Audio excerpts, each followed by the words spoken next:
Howdy, howdy. I'm Cody. Welcome to the channel. This is Creation Outdoors, and welcome to my basement slash playroom slash archery range slash workout facility slash whatever you want it to be, but that's where we're at today. And what we're going to do is we're in the midst of an arrow build, and a lot of times it's hard to tell whether you should fletch an arrow left helical or right helical.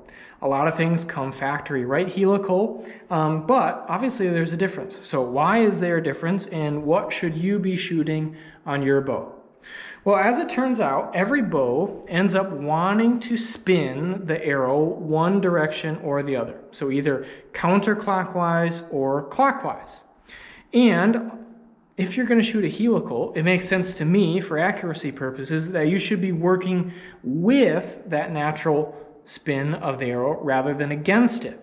If you end up shooting the wrong helical, you could kind of have this little bit of a stall coming off the bow, because say the bow wants to spin it one direction, but your helical is going the other, you're going to have this stagnation where before your fletchings really start to engage, your arrow is just kind of waffling in the air and is maybe more susceptible to some wind drift or instability with a big broadhead or something like that. So how do you determine left or right helical? Well, all you need is just an arrow, no fletching, tip, and your bow. And a lot of people end up calling this knock indexing, but obviously there are some different definitions of that. And in addition to your arrow, you're going to need your bow. So this year, I'm shooting the Matthews Lift, still kind of working on getting everything set up and figured out, and I'm building out these arrows, these Easton Axis arrows. So how do we figure out whether my bow wants to shoot this left helical or right helical? Well, we're just going to shoot an arrow, close range, no fletchings, and we're going to see whether it's going to spin counterclockwise or clockwise. You can either put a little mark on your arrow shaft to figure out which way it's going to spin, but I just use kind of the factory differences in the knock. So these are X knocks, and so on the one side there is a little X, and so what I'm going to do is I'm going to put that on the top, and so that way when I shoot this arrow, I'm going to know whether it's going to start to spin it counterclockwise or spin it clockwise. So we're going to take a shot.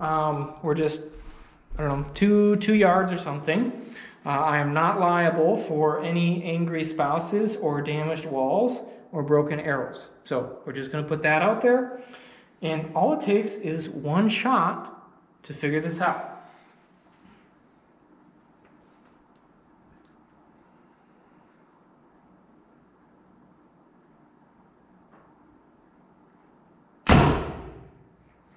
All right,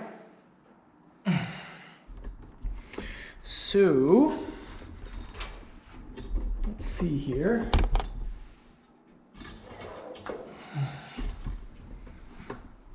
So our arrow is, as you can see, to one side, and the X is on this side. And so to me, that is indicating that this Matthews Lift wants to shoot the arrow counterclockwise. So we're spinning and the X is turning over to the left. And so we're going to use a left helical when we end up finishing out the fletchings of these arrows. So easy as that. There's a lot of pros and cons to fletching your arrows one way or the other, but I like a pretty strong helical, and I like that helical to work with the bow just so that I'm getting the most accurate package that I can. So left helical it is. We're going to go finish up fletching these arrows, and then we'll be ready for Total Archery Challenge and hunting and whatever else you want to shoot for. So if you have any questions, feel free to leave those below. If you have any suggestions, feel free to leave those below as well. I read every comment. I try to reply to as many as I can, and we appreciate you, and thanks for watching, and we'll see you on the next one.